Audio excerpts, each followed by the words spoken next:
Nearly 467,000 people in Australia rely on support from the National Disability Insurance Scheme, or NDIS. That's 1 in 55 of the population. And of course, each one of those participants has family or friends who are concerned about the effectiveness and quality of their care. So the NDIS is a big deal. It's a $32 billion worth of support spending big deal. But the NDIS has been plagued with problems since it was introduced by the Gillard Labor government in 2012 and became law the following year. Some of those problems flow from the way that access to services is blocked by a jungle of bureaucracy, and then even when services are approved, they're delivered by private operators motivated by profit.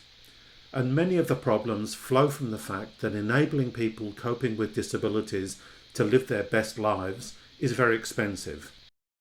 And successive governments are constantly trying to rein in costs. Today, I'm talking to two people who can help explain the reality of the NDIS to us and paint a picture of how such a system should be run if the needs of participants were truly at the centre of planning. Professor Gemma Carey is the Academic Director of the Centre for Social Impact at the University of New South Wales. And Jim works in the NDIS. He's a workplace delegate with the Australian Services Union. You're listening to The Sound of Solidarity, brought to you by Solidarity, a revolutionary socialist group in Australia.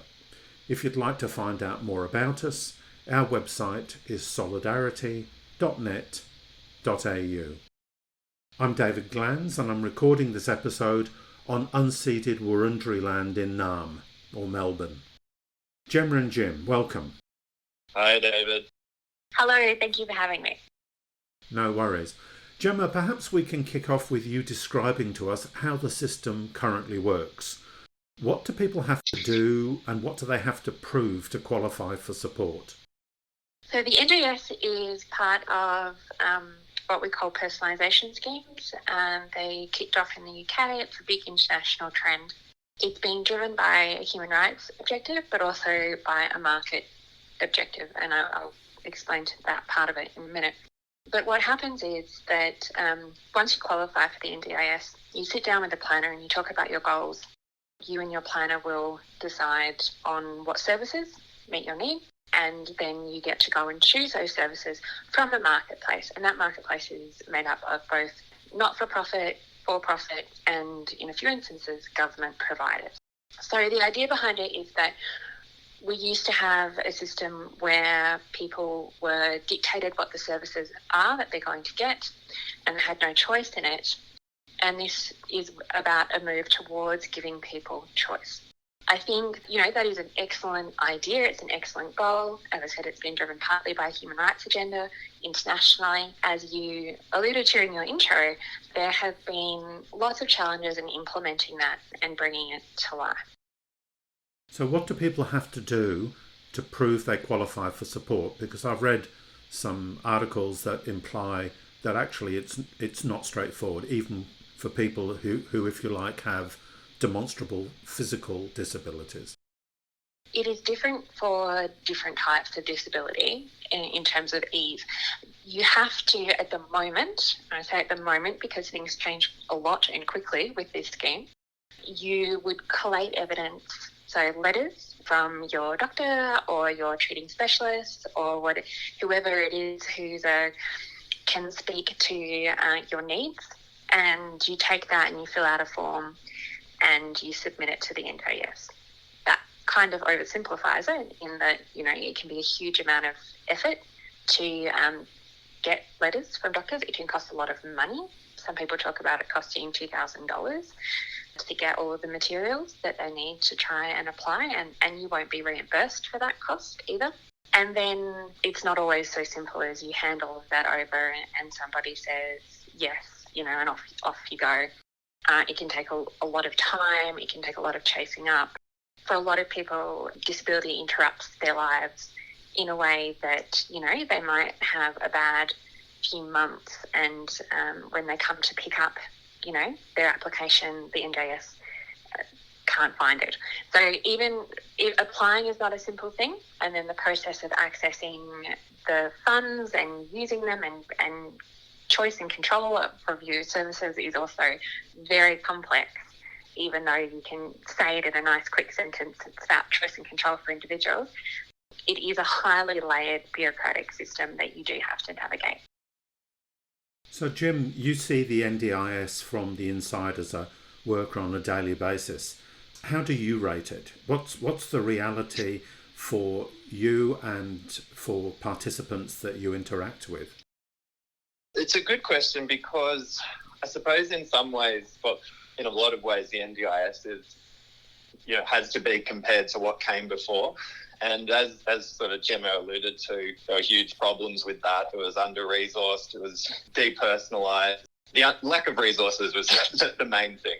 What happened with the NDIS was roughly a doubling of funding to provide support to people with disability. From that angle, it's clearly an improvement. There are other improvements in terms of it is based, in theory at least, on the individual in terms of looking at the person's goals, what they need, what supports they need to live, what the NDIA calls an ordinary life. Now, those aspirations are very, very supportable.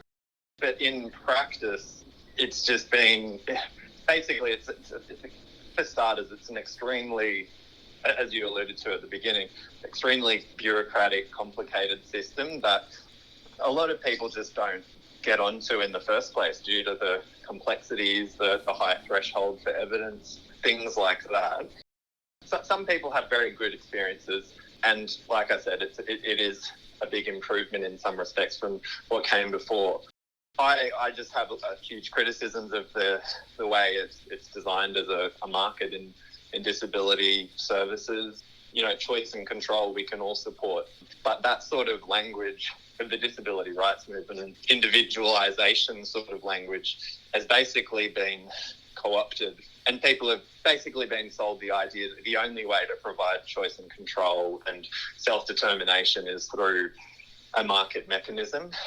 And I mean, we only need to look at, obviously it's a different sector, but it's very similar in some respects, the disasters in aged care, the way that, the private sector has absolutely failed to provide the services that people need. And the Aged Care Royal Commission didn't have a lot to say about the market really, but it did conclude in some ways that, letting market forces riff doesn't do what, the proponents of marketisation say in terms of raising standards and lowering prices. In fact, and I think we can see this in the NDIS, it's doing the opposite. The problems with the NDIS are to do with, first of all, what's sort of euphemistically described as thin markets, which I think is more like market failure or just lack of services. So because it has seen a doubling of funding, you've got this massive demand that really hasn't been able to be met through the market. And so people are going without, especially things like occupational therapy, wait lists that just never end, all kinds of other things, but crucially, a massive shortage of qualified and experienced workers. And that really undermines the quality of support that people can access because there just simply isn't enough workers there. Partly that's fueled by very poor conditions, casualisation, low pay, which sees about, I think it's up to 25% turnover in the disability sector per year.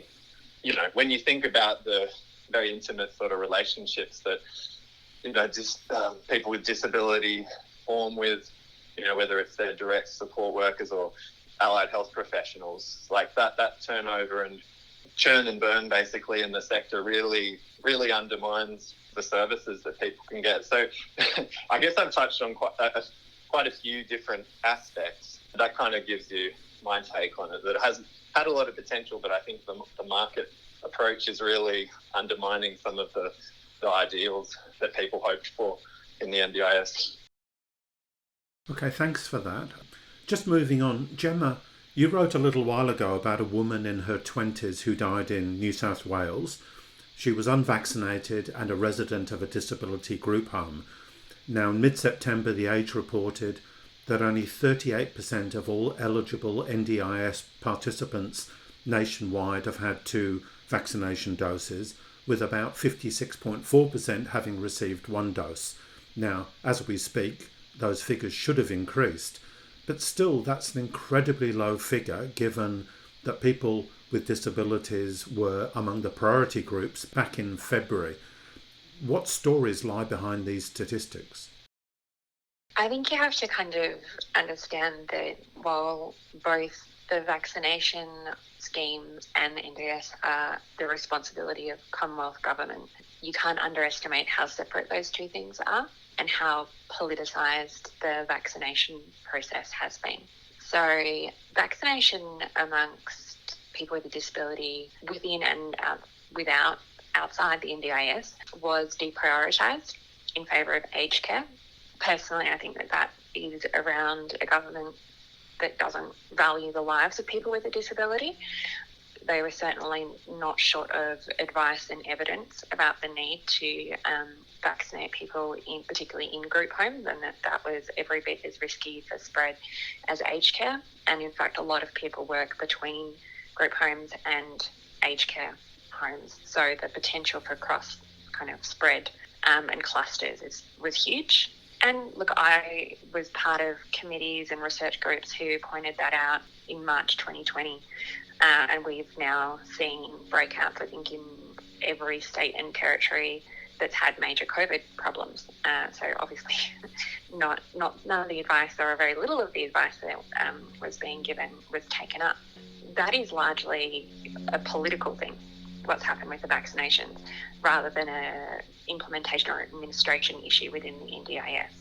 Having said that, I don't think that the NDIS Quality and Safeguarding Commission, which is the regulator for the sector, took enough responsibility around COVID and disability, both in the sense that before we had the vaccines and after, there needed to be good PPE, particular practices to protect people, and the NDIS in particular puts people at a heightened risk of COVID, even if they're not in a group home environment, because there's multiple people coming in and out of their home or their lives, each day, providing different services. So high exposure possibilities.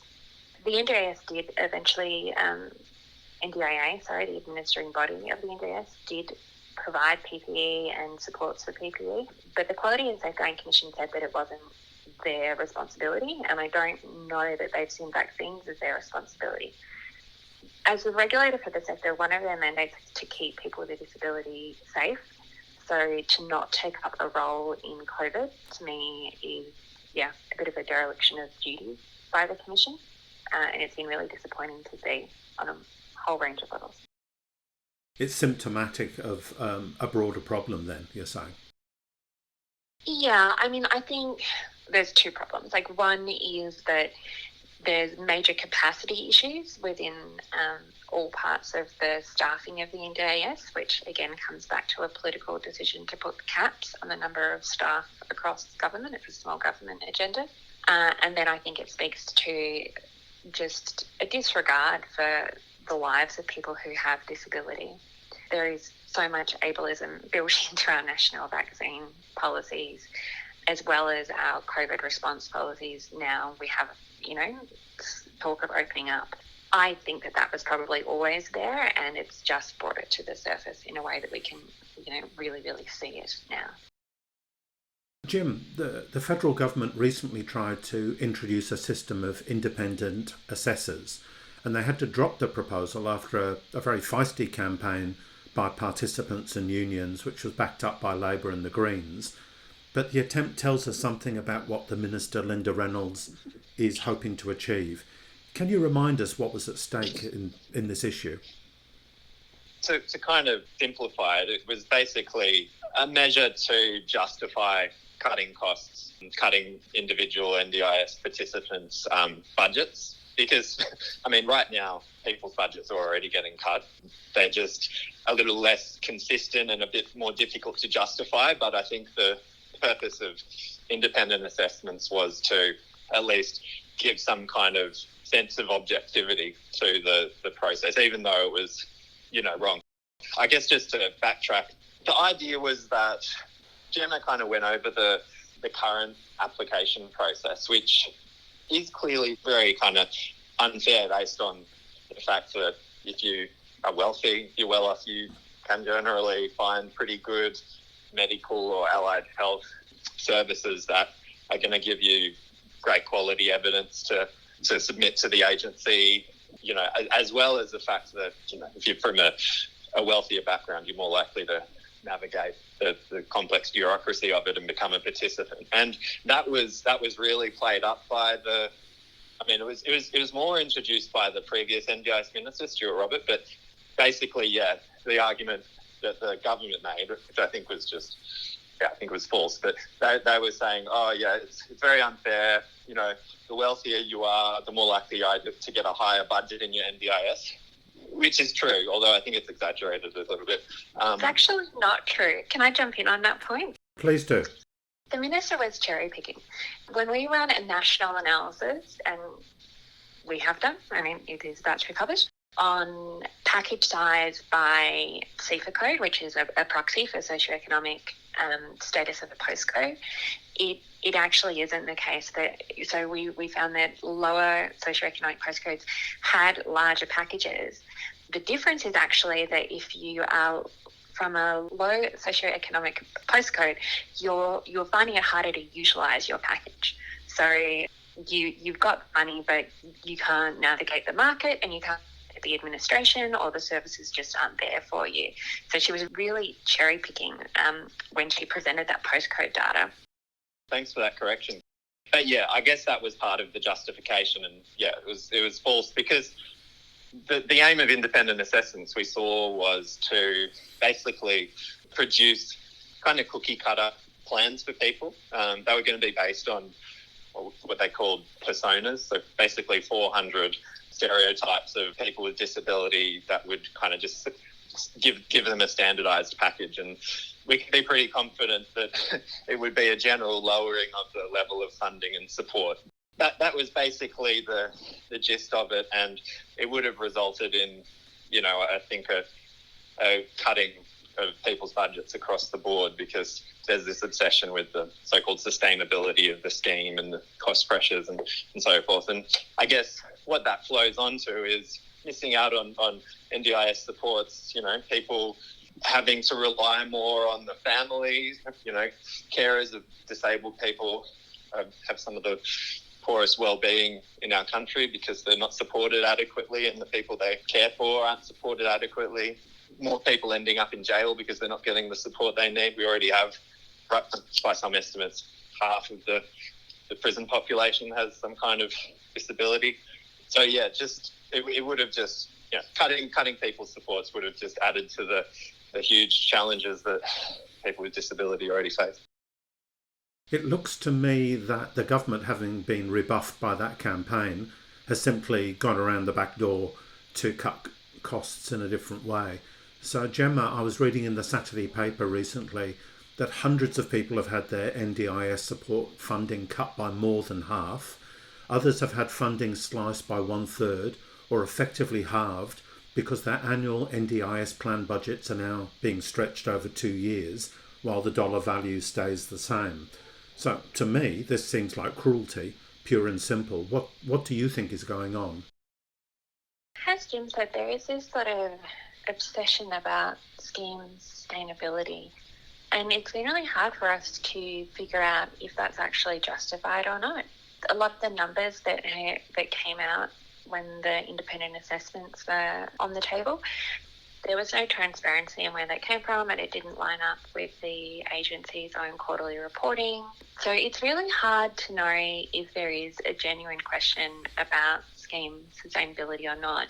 But the other thing that I always say is that when people talk about scheme sustainability and the costs of giving people with disability support, we're only looking at one side of the budget sheet. So we're not looking at all of the gains that are made.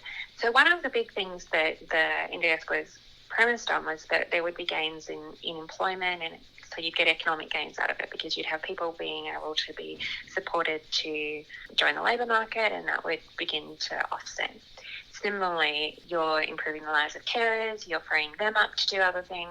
So I think when you focus on budget blowout, as it often gets called, or schemes sustainability, you're going off this idea that people with a disability are just a burden on society, and you're not looking at everything that they add to society. So that really troubles me from a kind of social values perspective. Okay, Gemma, I'm interested in your take on this as well. I'll just read you a quote from Minister Reynolds. "Reform is needed after 8 years of operation. We need to make sure that we keep reforming this thing so that it not only becomes sustainable financially, but is driving increased functionality for participants." Now, when it's being reported that people are having their budgets cut by a third or a half, what's the reality for participants on the ground? How can anybody increase their functionality while their budget is being cut in half? Well, yeah, it makes it a lot harder. And maybe just to go back on the sustainability thing, I think it's kind of like the government is in a bit of a parallel universe, talking about these problems of sustainability on the one hand. On the other hand, we've got a Royal Commission that every day is like releasing these shocking information about how terribly our society treats disabled people. I suppose I'd add to that, remember the Australia Talks survey? There was a question in there around how much we should spend to support people with disability, and basically what it said was 82% of Australians think that we should spend as much as is necessary to support people with a disability. So really, they're in my opinion, they're just living in a different world where we are being too generous to people with disability and we can't afford to support them, whereas we know most people think we should care for people who are in a disadvantaged position. And there's just so much ground to make up in terms of treating people with disability equally.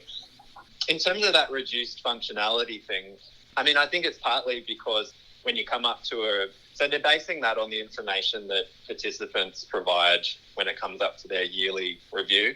And basically, because everyone knows that government and NDIA are cutting people's budgets, you have no choice but to really describe your worst day and describe your condition in the worst possible terms. And for a lot of people, it is that bad. But if you give them any room to doubt the seriousness of your condition, you'll have your budget cut. And even if there is no room to doubt it, you probably have your budget cut.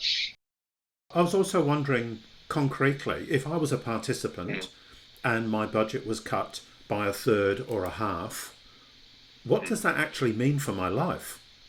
Well, it can mean, for example, you don't have support workers to take you out shopping, and when that used to be something that you relied on, and you basically have to try and find someone to volunteer to help you. Gemma probably has more to add on this, but it can mean all kinds of things. Not getting the psychology sessions you rely on, and potentially having a massive deterioration in your function. Yeah, what you suggested is right. Like it's only going to make things worse and probably flow on to greater costs in other parts of the system. People becoming homeless if they don't have the capacity to, pay their bills when they rely on, maybe a support coordinator to help them with that kind of thing. Like it can really spiral out of control for some people if they have their supports removed. Gemma, did you have anything to add to that? I think people unfamiliar with the scheme might think like an individual budget means you get given a bucket of money and you can actually choose, how you spend that money. It doesn't quite work that way. We tend to describe it more as a voucher system, in that you've made decisions, and sometimes decisions are made on your behalf by, it can be a number of different people within the NDIA. It can be a planner, it can be a area coordinators, whole lot of different positions that are currently filling this role. So it's not like you have a bucket of money and when half of it goes, you can spread it out. It's that particular services you are using are cut. So you're deemed to not need them anymore. So the impact then depends on how central that service was to your life and, functioning and well-being in terms of what happened. I completely agree with Jim that it's pushing people towards a deficit model of disability, which when we go back to, I always go back to the original campaign, and I go back to the Productivity Commission report, which was what laid out the design of the NDIS. It was about getting rid of a deficit model. It was about you got to set goals for your own life, and this was a scheme that was going to help you reach those goals. From people that I've spoken to, I don't think that that's been the case for many people. I think it's right from the start often still been a deficit model of this is me on my worst day. And the scheme has never coped well with disabilities that fluctuate. So say you've got something like MS, where you can have a terrible period and then you can go through a period where you're fine. It's not, if they see you in a period where you're fine, you might lose all of your support. So it's not, what's going on isn't built off the back of a deep understanding of disability. So that's a pretty fundamental issue. I do want to say and agree with Jim that there are a lot of people whose lives have been transformed by the NDIS. I do think that sometimes it depends on what their disability is and then also what their sort of socioeconomic position is. So if you have a disability, say cerebral palsy, where, there's no grounds for denying that you need a whole lot of support, you will get them.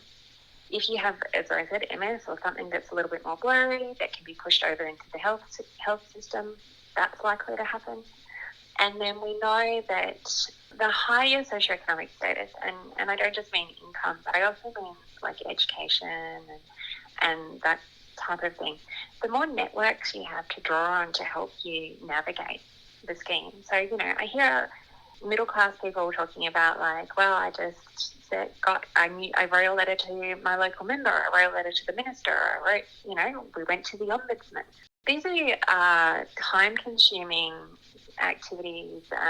They require knowledge of how to navigate complex bureaucratic systems and resources to do that. And often people rely on their networks and their connections within these systems in order to navigate them. And that's where we start to see a real kind of a social gradient, but where people who were already better off in society benefit more from a scheme, and people who are already marginalised from society benefit less. Which goes back to what I was saying before about like they might have got package size kind of right, maybe not overall like for someone's individual need, but when you kind of aggregate it by people's socioeconomic status, it kind of looks okay. But a package is only useful if you can actually get the services that it's meant to enable you to get.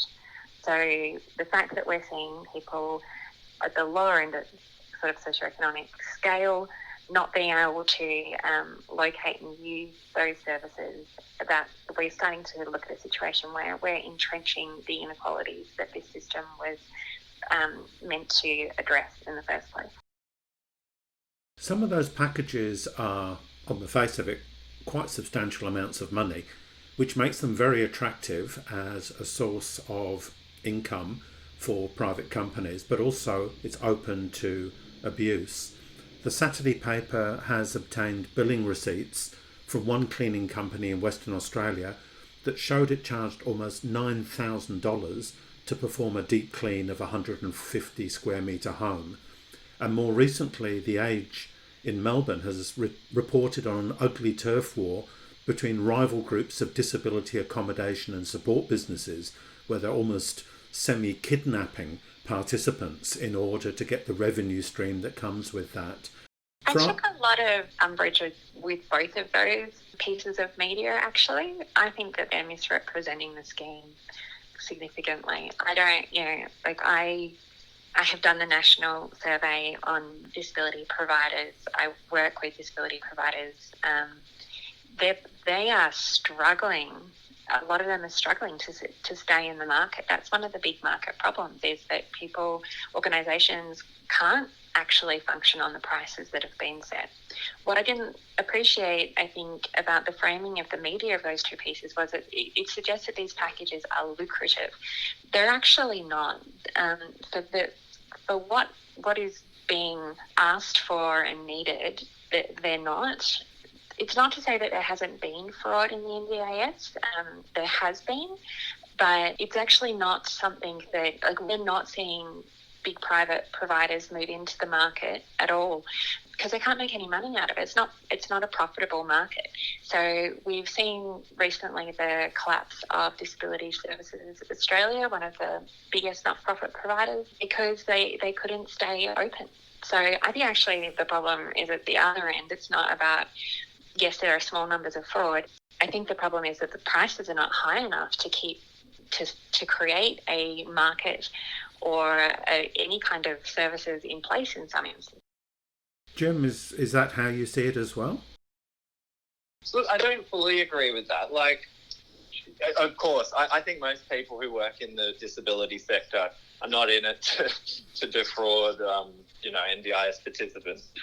I think it's a systemic issue, though. Like, market forces do incentivize, I think, over-servicing, and that is a problem. Most people, I think, are genuine in wanting to help people with disability, but I suppose the market is based on trying to charge the highest price, and obviously there are those price caps which does put a limit on it. But I suppose the experience of a lot of participants is just being seen as a budget and not being seen as a human. Like, it can be quite a dehumanizing experience for a lot of people where, you charge based on a per email. If you something, obviously this isn't everyone, but the system does incentivize some pretty dehumanizing kind of practices in terms of, charge for a 15-minute phone call. And I think that the reporting around in Melbourne, it was around the supported residential services. I think it does point to a real problem of the market, that it does in some ways reduce participants to their budget in the eyes of many providers. We're seeing a winnowing out of a lot of providers because that's in part the purpose of the market, to kind of drive efficiencies and kick out the less efficient providers, even if they're providing a really good service.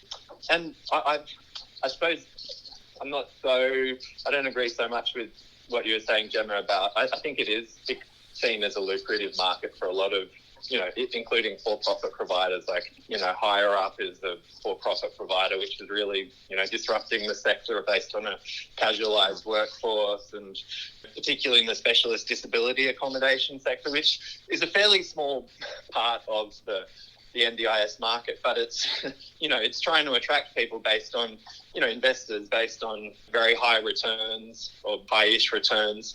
Like, it really, the market incentivizes this kind of fraud, basically. Like, some people are going to rip it off because you can do it. Yeah, anyway, but I guess that's the problems I see with the system.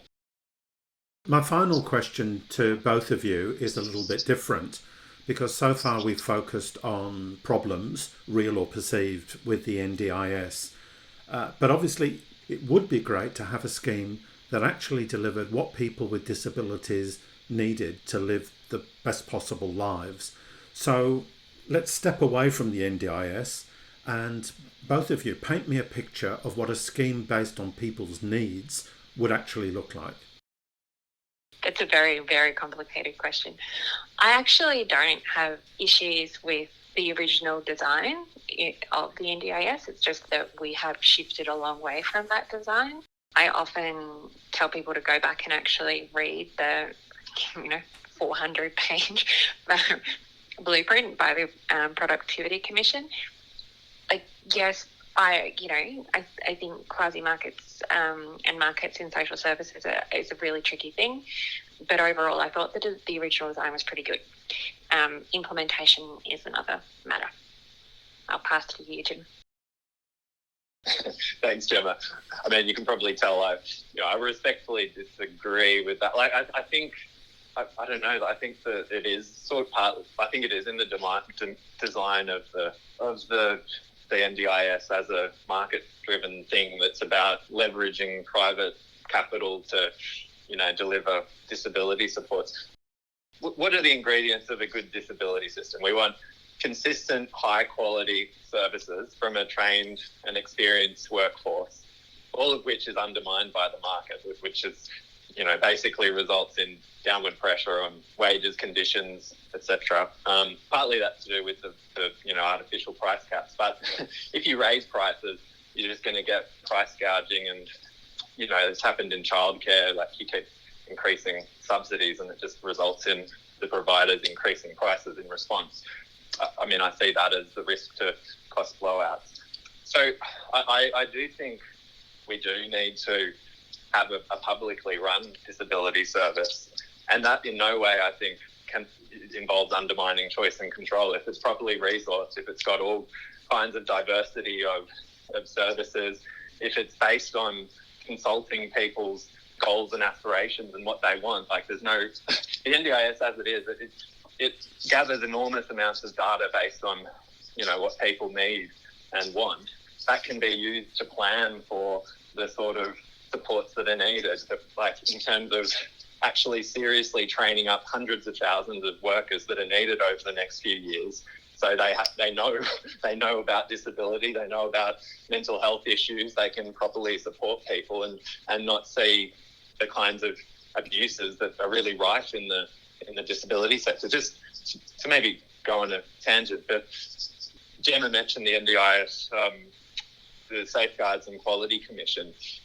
They released a report, recently, just around, the compliance stuff they've been doing, and it said that in the year from June 2020 to June 21, there were over 1 million examples of unauthorised restrictive practices. That is mind-bogglingly terrible. The market is absolutely failing people with disability. That, mind you, that a lot of those 1 million cases were daily cases that just weren't addressed, from the first day, and so there were repeats of on the same person. But I don't think that makes it any better. And to fix that, we can't rely on a fairly unregulated market. We need the government to take responsibility for this. I think that's what it comes down to.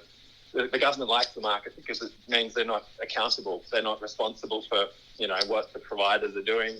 And I think if we want people to be treated well and have a good quality service, then the government needs to be forced to take responsibility for that care. I'm not a market proponent. I just kind of start at the place that markets are a foregone conclusion at this point in a lot of areas of social services. I think the challenge is that there was a lot of, and we hear it in the Royal Commission, we've had so much institutional abuse when government did own the services as well. So inside or outside of government, regulation hasn't been working properly for people with a disability, I think. Okay, well, perhaps on that note, we'll pause this debate, this discussion. It's been really valuable. You both obviously know a huge amount about the NDIS, and thank you for taking the time to share your views and your insights with our listeners. So thank you again. Thanks, David. Thanks, Gemma. Thanks. See you later.